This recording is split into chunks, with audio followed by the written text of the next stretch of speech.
freedom. We take the battle to them.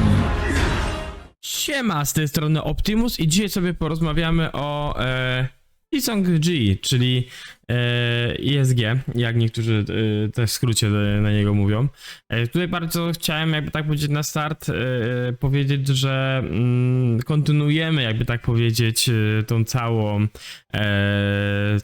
całą możliwość jakby tak powiedzieć wspominania starych dowódców i czy oni są po prostu dalej jakby tak aktywni w gameplayu, czy oni dalej są warci jakby wiecie inwestowania pieniędzy, czy też tam złotych głów, czy to dalej jakby tak powiedzieć jest w ogóle przyszłościowo jakiś na nich jeszcze, nie wiem, ratunek, no bo jak już wiecie, przerabialiśmy temat Alexa, Charlesa Martela, Attyli i dzisiaj przyszedł na ISG, przyszedł po prostu czas. Ponieważ ten dowódca długo utrzymywał się, można powiedzieć, w takim wysokim tierze. Jeżeli chodzi o tier, powiedzmy S, może to nie była top meta, czy tier A, to nie była top meta, no to nie była top meta, od jakiegoś czasu to już nie jest taka top meta, że on jest zawsze, powiedzmy, tam w tym pierwszym marszu. To się zmieniło przede wszystkim się to po tym, jak wyszedł Zilliang. Lecz też ESG się niestety zmienił pod tym względem, że kiedyś mieliśmy przynajmniej tą pewność, że jak zainwestowaliśmy w niego w główki, gdzie on się pojawia na KVK1, czy tam inwestowaliśmy rubiny w koło, że nawet jeżeli tutaj go zrobimy na tego maksa, to on tam jeszcze na tych późniejszych KVK dalej będzie nam się w jakiś ten sposób zwracał. I w tym momencie powiem, to jest takie 50/50, ponieważ ESG jest teraz wykorzystywany dość słabo.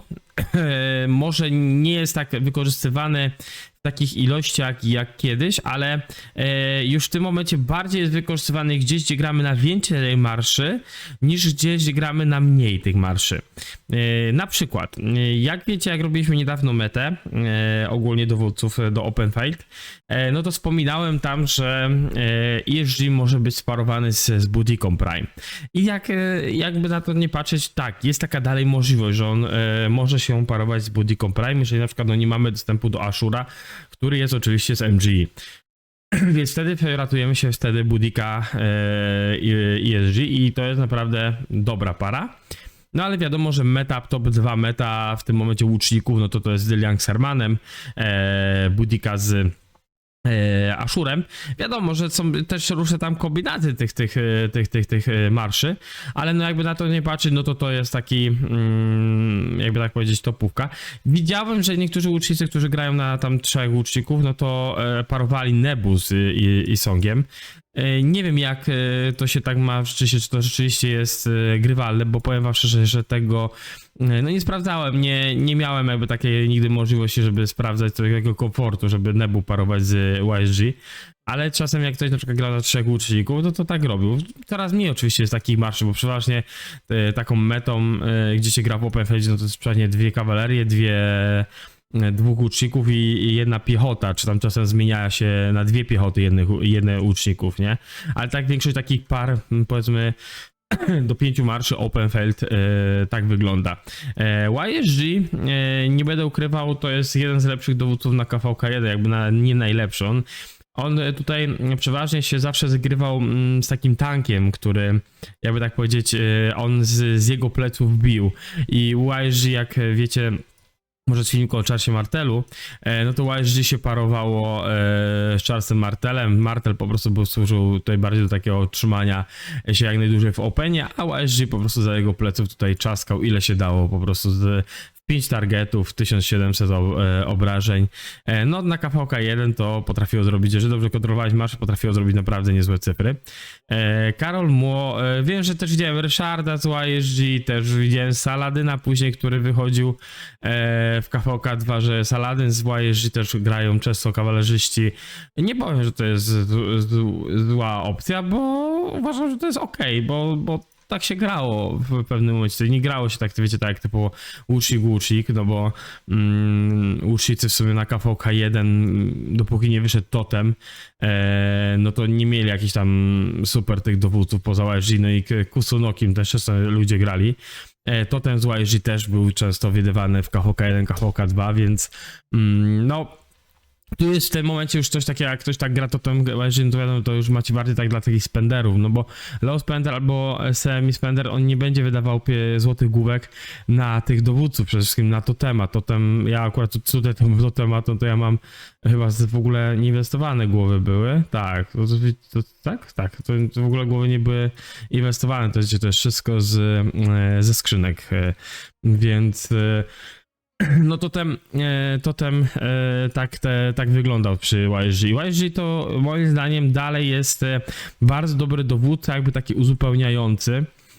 I dalej się fajnie zgrywa. Też widziałem na KVK, gdzie macie Tide of War lub też gdzie macie Burzę Manewrów, gdzie można używać artefaktu, który wam pokazywałem jeden z moich filmów o Tide of War, gdzie na przykład taki zestaw Huo YSG robił naprawdę niezłe cyfry. No powiedzmy, ktoś nie ma Zdelianga, prawda? Wiadomo, Neski Zdeliang z artefaktem robią mutkę na KVK. Na Tide of War lub też na Burzę Manewrów. Bo to Huo YSG też robi dobrą robotę. I naprawdę jak przeglądałem, no to tak przeglądam, patrzę, no kurde panowie, no to jest to naprawdę robi fajne cyferki.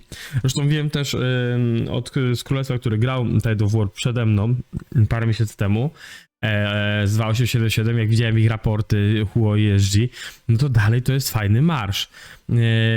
Więc z jednej strony ten YSG już tak, wiecie, już nie jest w takiej mecie, ale dalej gdzieś tam jest zgrywalny, dalej jeszcze gdzieś go tam wrzucają. No o Canionie to nie ma co wspominać, bo Canion to się wiąże swoimi regułami, ale też jest dalej grywalny na Canionie. Chociaż teraz no z Liang YSG go tam bardziej odesłał na ławkę z tego względu, że Herman z YSG wchodzi, a jak na przykład gra się na Canionie na dwóch łuczników, no to przeważnie jest widywana Boudica z Ashurem niż Boudica YSG, ale też tak można spróbować, prawda?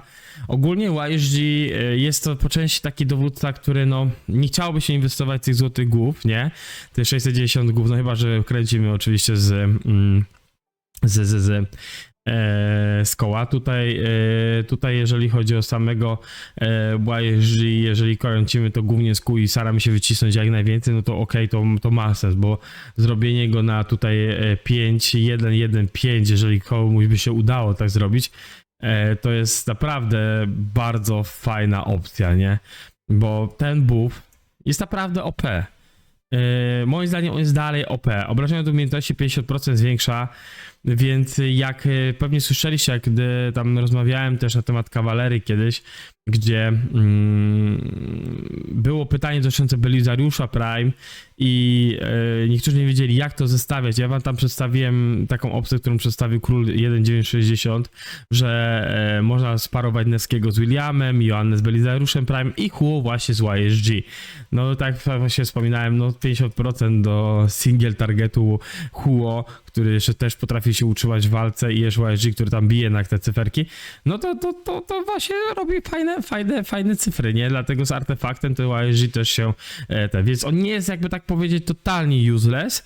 On jest taki właśnie, mówię, 50/50. On, jeżeli ktoś tam ma dużo rubinów i chce inwestować w kręcenie YSG na KVK1, no to z jednej strony to na pewno ci zaprocentuje na KVK1 i KVK2, bez dwóch zdań, to zaprocentuje. Nawet na KVK3 to może zaprocentować, bo jeżeli jesteś na przykład nowym graczem i zbierasz głowy, powiedzmy, Yisonga starasz się wykręcić jak najlepiej z koła, ale masz tego YSG, przychodzi KVK3, masz te głowy przygotowane i na przykład, nie wiem, chcesz tego YSG sobie sparować z Deliangiem. Oczywiście możesz. Zależy też, co pójdziesz, nie? Masz na przykład, nie wiem, myślisz o Huo, myślisz o kawalerii, ale masz YSG, no to słuchaj, zaczniesz sobie tworzyć Huo i Huo YSG to już jest niezły marsz. Nawet bez artefaktów, bo też to potrafi fajnie grać, tylko no trzeba bardziej, to ja mówię, to jest bardziej taki do open field, nie do single target, tak, tam walk. Więc w open field to będzie pracowało takie zestawienie. Znowu gdy tak popatrzymy w drugą stronę, no to możemy zatrzymać te główki złote, tak, z ISG, bo niektórzy, wiecie, zainwestują uniwersalne, niektórzy zainwestują rubiny. Różnie to jest. Równie dobrze ludzie, niektórzy wiem, że powinni priorytetowo też rubiny przeznaczać VIP-a. Jak najszybciej osiągnąć jak najlepszy stadium VIP-a, no bo nie będę ukrywał, VIP jest bardzo ważny w tym momencie w Rise of Kingdoms. Zresztą zawsze był. Więc no tutaj ten VIP i te rubiny, no to automatycznie wykręca nam to, że no ten YSG, no wiecie o co mi chodzi, że no może go odstawimy trochę na półkę, zostawimy sobie złote głowy i uzbieramy do KVK 3 tak, żeby mieć na przykład, nie wiem, jeden marsz fajny, Zydliang Herman, Scipio Liu czy Aleksander Liu, więc no różne są, wiecie, różne są takie opcje, ale sam dowódca, jeżeli chodzi o YSG, uważam, że dalej gdzieś tam jest grywalny w tych 5-6 marszach i warto pomyśleć o nim, ale też po prostu się zastanowić, w co tak naprawdę chcemy prowadzić, iść w konto, czyli przede wszystkim to się tyczy graczy, którzy tam zaczynają grę i grają w KVK1 i KVK2, nie? Bo to się na pewno im przyda, takie zastanowienie, czy jednak chcę pójść od razu, przygotować się pod sok, tak? Pod KVK3, żeby mieć fajny jeden marsz i tam oczywiście ten gear i skupiamy się wtedy, że gramy takie, wiecie, że zbieramy złote głowy, skupiamy się bardziej na epickich dowódcach, coś tak nam dropie z legend, ale przede wszystkim kolekcjonujemy sobie ten gear, żeby zrobić jak najlepszy gear na KVK3 i zagrać powiedzmy na ten jeden dobry marsz w KVK3, żeby robić na tym po prostu cyferki. Więc no ja uważam, że w tą opcję, w tą stronę też można pójść, ale to jest tylko wszystko uzależnione od tego, jak wam się będzie to przedstawiać, jeżeli chodzi o waszą sytuację, po prostu w co pójdziecie. Ja na przykład Isonga, nie będę ukrywał, wrzucam sobie nieraz na garnizon Isong z Zydliang, to przy eventach. Ja wiem, że jeżeli tam będą jakieś swarmy, rally, to nie jest za super para i tak dalej. Mógłbym sobie przecież Mertela, którego mam na złocie. Ja akurat garnizonu nie mam jakiegoś superowego, więc tutaj YSG i Zydliang to jest tylko jakby taki mój taki pomysł z talentami pod garnizon, pod YSG, bo i tak jest jako drugi, więc jak wykorzystuję jego talenty na garnizonie, no to mi też w sumie z jednej strony pasuje, to ja to prywatnie robię przy eventach, więc z drugiej strony ja to też tak rozwiązałem, jak pamiętam pierwszy raz to otworzyłem, że jak pomagałem na Starym Królestwie, wiecie, z Mrocznym, tak? Dark Legion, tak, z Dark Legionem, to ja starałem się tak, żeby gdzieś mniej więcej po środku, powiedzmy na mapie, gdzieś tu i koło mnie te słabsze konta się, wiecie, teleportowały. I w tym momencie taki YSG z Zydliangiem potrafili łapnąć, wiecie, niektórych też jakby takie dowódców, którzy atakują ich zamki, no bo to było takie big AOE, więc no ja to tak wtedy tak rozwiązałem i sobie tak zostawiłem, no jakoś mi tak to płynie. Jak będę miał, wiadomo, lepszy garnizon, zbiorę go i będę miał taką możliwość, no to oczywiście ja sobie ten garnizon zrobię inny, tak? Jeżeli chodzi o bronienie zamku. No ale tak to mniej więcej u mnie wygląda, jeżeli chodzi o też podejście do YSG.